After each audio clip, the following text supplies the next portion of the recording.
Бюджет следующего года в Коми сохранит социальную направленность, но ожидается дефицитным. Причин несколько. В первую очередь пандемия. Значительно снизились налоговые поступления в казну.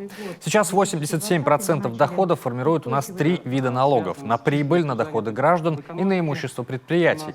Так вот, поступление налога на прибыль по итогам этого года ожидается ниже прошлогоднего уровня в 2 раза.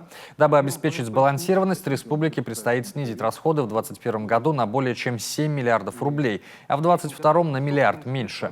Дефицит будем покрывать за счет размещения государственных ценных бумаг и новых кредитов федерального казначейства под ставку 0,1%. Госдолг вырастет, но, как заявил на заседании правительства Владимир Уйба, обеспечить развитие республики в современных условиях можно только за счет инвестиций. Потому что это сегодня пусковое. И именно об этом сказал президент, когда давал напутствие вновь избранным губернаторам, главам. Именно это он сказал. Он сказал, что без этого, без привлечения инвестиций, дальше мы особенно рассчитывать на что-то можем, но это нужно ставить во главу.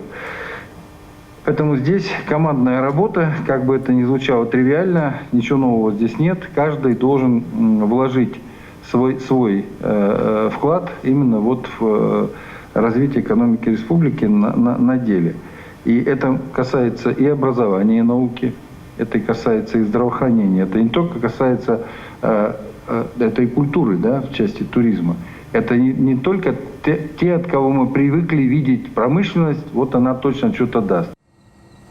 Безусловно, Арктика – одна из инвестиционных составляющих. По данным Минэкономразвития, в муниципалитетах, которые имеют статус арктической зоны, есть ряд инвестиционных проектов. У нас существенно изменилась структура инвестиций в основной капитал. У нас преобладают сейчас собственные средства предприятий, хотя необходимо привлекать инвестиции извне. Это и средства федерального бюджета в виде субсидий тех или иных проектов, это и средства крупных вертикально интегрированных компаний, это и средства в рамках развития арктической зоны, это и средства в рамках туризма, где население также вкладывает ресурсы. Вот эти 4 инвестиционных направления, на которых, я считаю, необходимо сконцентрироваться в самое короткое время всем членам правительства.